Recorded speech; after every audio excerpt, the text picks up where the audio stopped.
Hello and welcome to today's LOL Esports Roundup. We're going to cover the games from the LEC today. There are no previews to do for tomorrow. I believe the next set of games is Thursday.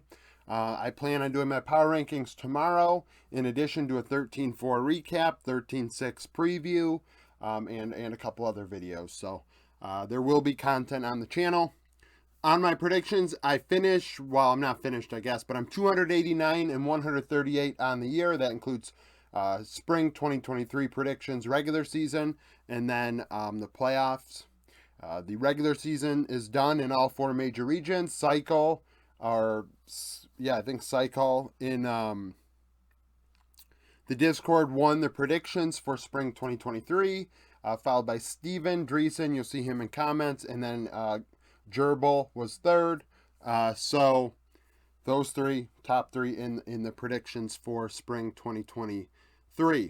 So the recap: BDS and XL. BDS 20th in the power ranking, 6-2 would win against XL, who are 2-6. Adam was MVP. He was a menace in top lane, really controlling play on set into Olaf, and not only that, was monstrous in team fights. Nuke led in damage, going 2-4-11, 31%. Sheo 307 at jungle, and then Patrick went 5-3-3, 36% of damage for XL.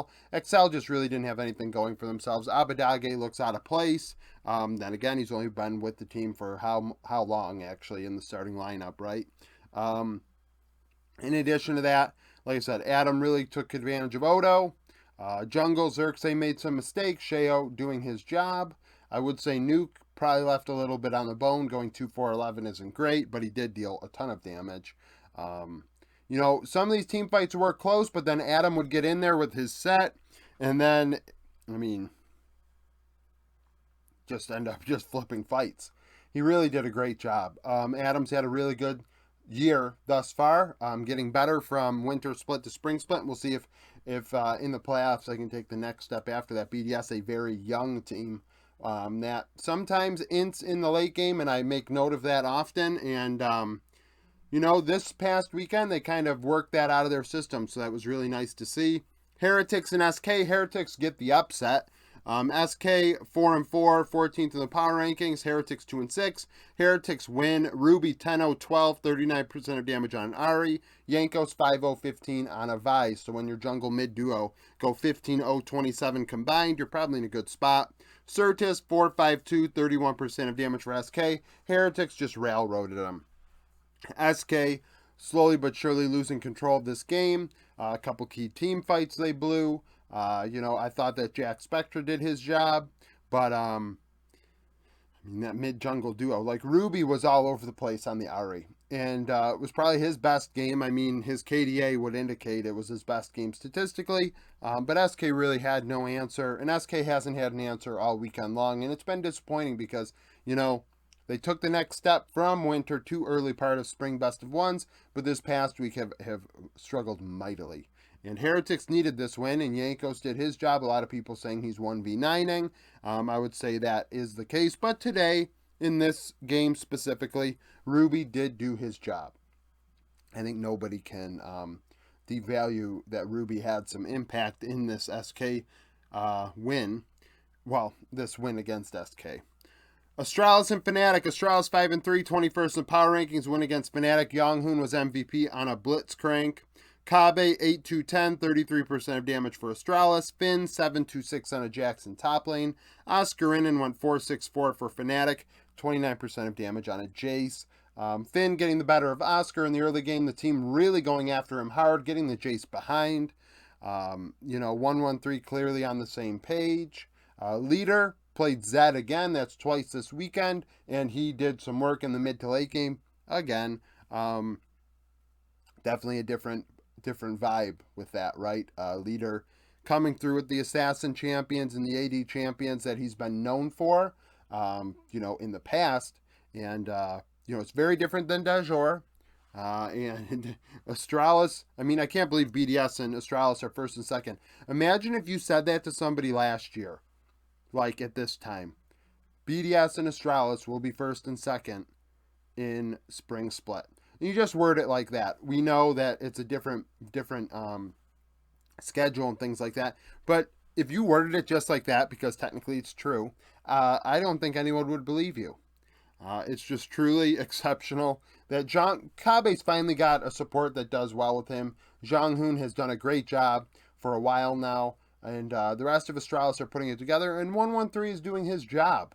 And frankly, I'm impressed by it because he's a very young player that's been written off, and he's persevered and he's improved game in and game out, and I don't think a lot of people give him the respect that he deserves for that. So Astralis, get past Fnatic. Mad Lions and G2. Mad Lions 3 and 5. G2 5 and 3. G2 smoked Mad in this one. Caps 13-4-3. 28% of damage on Silas. Broken Blade 11-2-4 on Olaf. So combined 24-6 and 7 out of your two solo laners. Niski 1, 7 and 7 for 23% of damage for Mad Lions. So a very even damage spread for Mad Lions in their monstrous loss. And actually, what was funny was Mickey actually outdamaged Hansama in this one quite significantly, 21 to 13% damage share. Mickey on an Ashe, Hansama on a Sivir. Just very one-sided. BB solo killed Chasey in top lane, really got after him. And with that in mind, that's why I made him MVP. I know that Caps also clearly did a lot of work. He ended up getting more kills than him. But BB also had a quadra kill, diving the enemy inhibitor turret, like in mid lane, dying to turret while throwing his axe to get a quadra. Like just an absolute disgusting performance out of him, and Caps did a fabulous job as well. Mad Lions really struggling, and it was kind of interesting, really. You look at this, and Heretics beat SK handily. Mad get destroyed by G2, and then they have a tiebreaker to finish the day off. Koi and Vitality.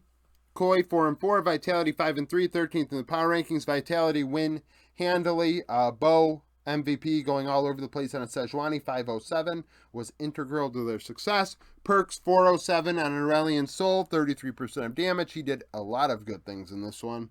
Larson 020 on an Orianna, 34% of damage for Koi. Koi, I think their only kill might have been on Trimby, if that kind of sums up how badly this was. This was a slow loss. Koi finishing with the same record they did in winter. If they can get the same amount of points when it comes to championship points this time around, and G2 wins, Koi are actually in a good spot. I think they'd finished third in both, and that might be enough. But as far as best of ones are concerned, Koi really, really struggle. Sisgenda into Photon. Photon got the better of him. Larson not really doing his job in team fights on the Orianna. Comp and Trimby feel like they've had their balls cut off when it comes to playing the game. They're not nearly as impactful as consistently as we've seen in the last 6 months or so. As far as Vitality is concerned, though, Vitality's done a great job. Perks, kind of coin flippy, but Vitality did what they had to do, right? In the end, they played a good game against Koi, and I say it every time. Koi and Mad are the gatekeepers, and if you don't play your best against them, you will lose, and Vitality performed at a high level today. Now, Heretics and Mad Lions, I don't have damage score because the game just ended, or damage share, sorry. But Mad did win. Karzi would end the game on a Zeri with a, I believe, a delayed penta. 11-3-4. Alyoya 2-4-10 in the jungle. Jack Spectra 6-3-9 for Heretics. Mad Lions got out to an early lead in this one. They would then blow it, Jack being a key reason to stop them from ending and winning the game handily. Yankos did a lot of good things in this one. On the Wukong, you can't take that away from him either. But in the end, Mad Lions did what they had to do. They won the tiebreaker game, right? Evie, Renekton, not a great champion. I figure that there was a little bit of a draft diffy here. Evie, I've said this before, he's a bit outclassed, which is unfortunate, and I'm sorry for future Japanese players that want to leave the LJL, because Evie is a great player, but anybody that's 27, 28 years old is no longer at their prime to begin with in League of Legends. So for him to come in and struggle the way he has, it's been, not disappointing as much as it's just sad. It's just sad. It's unfortunate for him. Ruby got solo killed by Niski at one point. That's not great. I'm not a big Talia fan. And for Ruby to be on Talia, like the whole draft by Heretics was just ugly. And Mad Lions did what they had to do. They won the game, right? So Carzy key in that final team fight when they fought around the Drake to end it after Mad Lions kind of blew it, and Heretics were able to crawl back into this one. So that's it for the roundup. Thank you for watching. If you liked the video, like it. Subscribe to the channel for daily League of Legends content. Follow me on Twitter, join the Discord, and thank you for watching.